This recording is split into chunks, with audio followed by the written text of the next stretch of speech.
the backstory, so the case history of this patient is that they actually were seen by another audiologist who attempted to remove the wax from their left ear, but they actually found that inadvertently the wax got pushed further in and it got impacted on the eardrum, and so it actually exacerbated the patient's symptoms. And at that point, the patient decided to visit myself. So we're just in the right ear. The patient's got a lot of dry skin at the entrance of the ear. This wax, and you'll see it more so in the left ear. It's a bit stodgy, mushy. There's a lot of keratin that's making up the wax as well. So the majority of earwax, believe it or not, is dead skin. It's around 60% dead skin.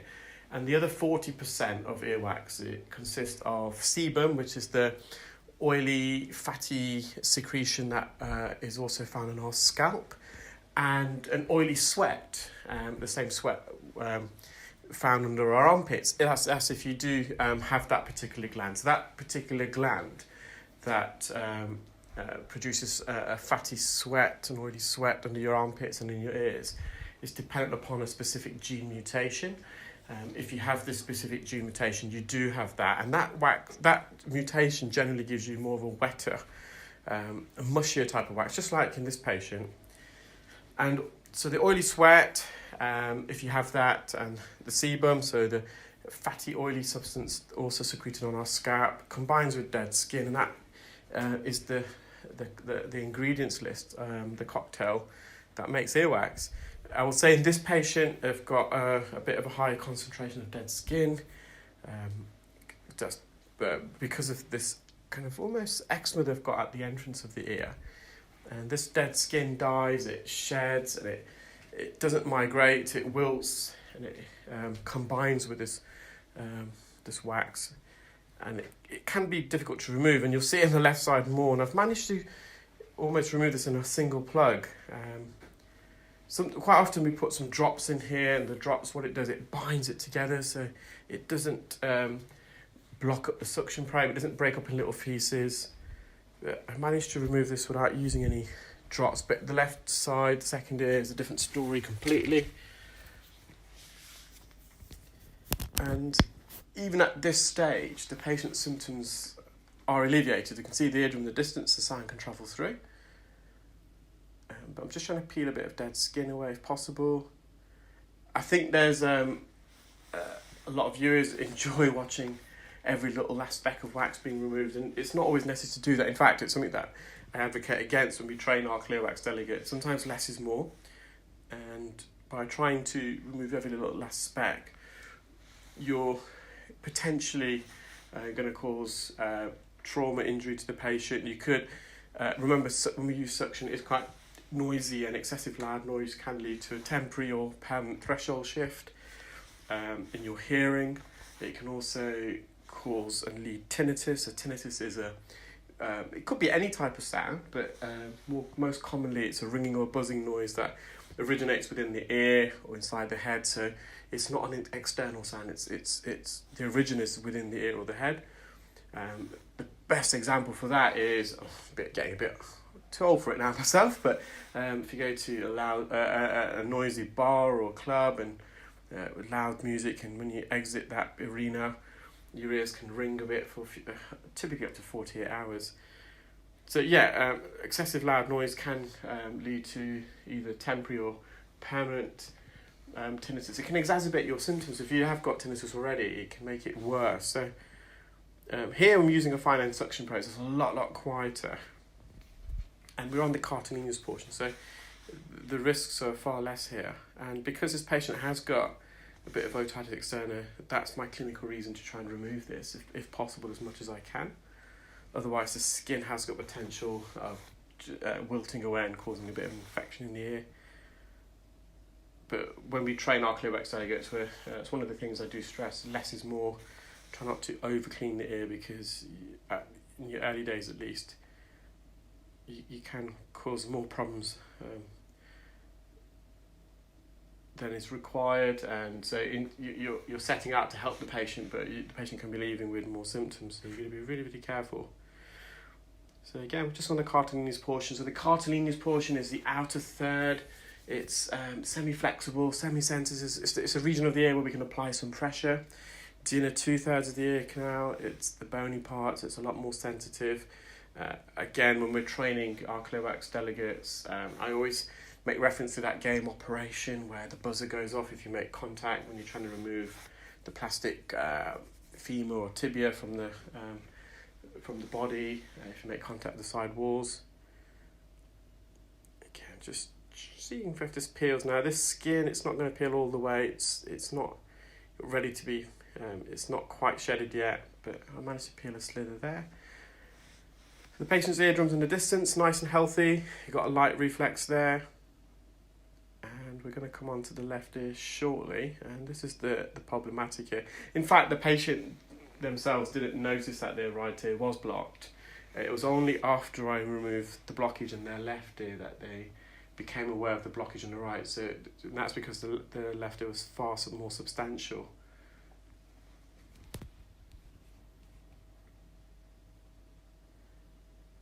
Again, we're just on the outer third here. We're on the posterior lateral canal walls. This is the back part of the ear canal near the entrance. I saw some comments yesterday in yesterday's videos. There's quite a few angry people out there, aren't there? So this beggars belief when you read some of the comments. Thankfully, the majority of comments are really positive and great. But yeah, you get the odd few, I think some repeat serial offenders as well. And it was quite funny. I actually had a colleague, or a couple of colleagues should I say, who watched the video and they read some of the comments and they private messaged me. And they were saying that they were kind of almost in awe themselves of the procedure, because it's a procedure that they would never attempt to undertake themselves. And then they were reading some of the comments and they were just flabbergasted, and I had to explain, well, that unfortunately is the world of social media, and it's why they themselves don't actually upload videos on some platforms, because of such, just some people really that kind of spoil it for the majority. In any case, so this is the patient's left ear. So you can see in the distance that's been pushed right in inadvertently. So the specialist that they saw didn't do that intentionally. But it's with this consistency of wax, if you're not careful, you sort of suctioning, because it's mushy, it can block the suction tube. So when you put the suction tube into the ear, because if it's blocked and you're not aware that it's blocked, it acts like a cotton bud. You're just going to be shoving it further in. So, and this is a bit more complex because the entrance is a bit narrower. Again, they've got a bit of otitis externa, a bit of eczema inflammation of the outer ear canal. So I'm just trying to clear the entrance initially. And this ear, they've been using a lot of drops as well, and that can be counterproductive. It's made the wax really wet. Now, this is on the eardrum. Now, the conundrum we have here is how thick this layer is. If I poke the suction probe too far in too soon, I might just go through the eardrum. So how thick is this layer? And we don't know. We won't know. We have to almost spar with this ear. And we're just hovering over. And because of the consistency, it's very mushy. It's so hard to suction. It's not really suctioning as well. It's the best way to describe it. You know, if you've been watching my videos for a while now, you know I like my food analogies. It's like mashed potato. It's that consistency. It's so stodgy. Now, it ended up being a lot thicker than I thought, this layer, but this layer could be less than a tenth of a mil, but it's really hard to tell, so I'm just being a bit cautious. What I'm doing here, sometimes with this type of condition, if you peel the skin from the entrance and go all the way to the eardrum, it can release it from the eardrum as well. So I'm back at the entrance, you can see I'm just trying to peel this off the back part of the ear canal. I'm slowly going forwards towards the eardrum, but it is really stodgy and sticky. It's quite strong adhesion, so the skin at various points as I'm peeling it, it's detaching itself. So what we're doing here, again, just on the anterior canal walls, the front part of the ear canal near the entrance. Just want to gently peel this off if I can, go towards the eardrum. So if this is a bit drier and firmer, it would peel a lot better. Just at the bottom of the ear canal, we've got to be careful now as we're encroaching on the bony part. We don't want to make contact with the bony part, or we want to make minimal contact. We want to almost hover over. So yeah, you need a really steady hand to perform this type of procedure. If the patient was asleep or under local anaesthetic, you can be a bit more vigorous.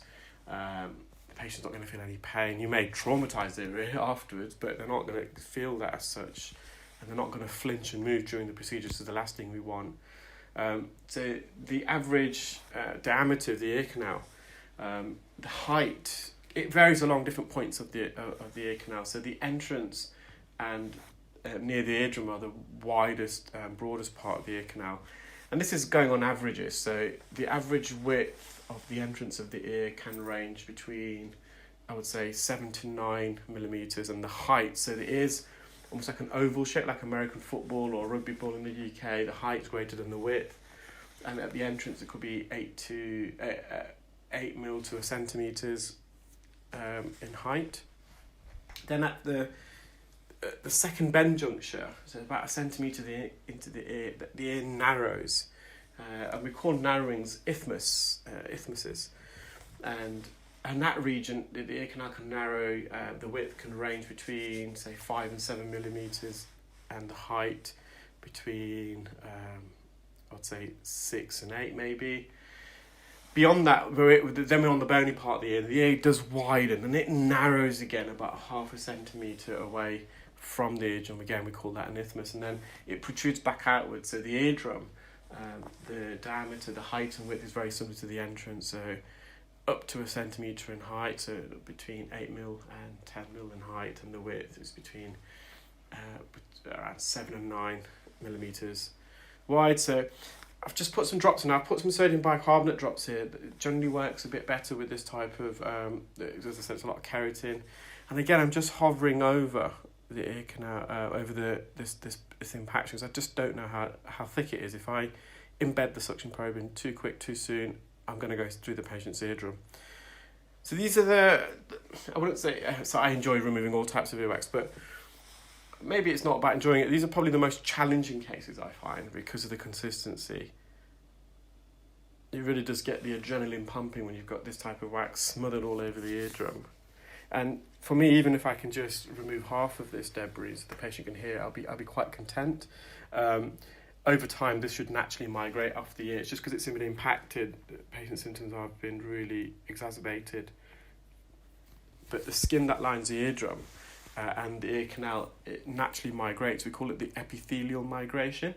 And it varies, but it can range between, say, 1.5 millimetres and 3 millimetres a month, similar to our fingernail tips. And if you average the average adult ear canal being 3 centimetres in length, and the quicker range of that migration, so 3 millimetres, so it can take 10 months of skin that originates from the eardrum to shed and migrate out of the ear canal. And as it does, it can take away a lot of the debris on the surface with it.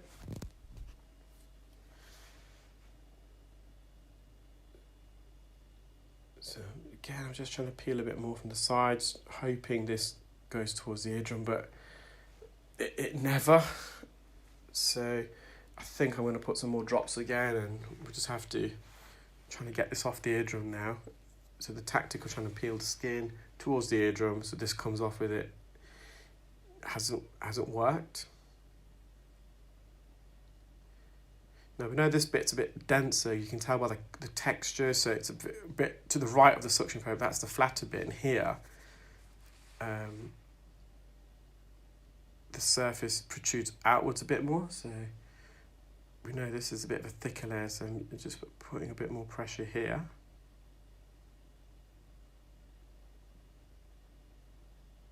And this was causing complete hearing loss for the patient.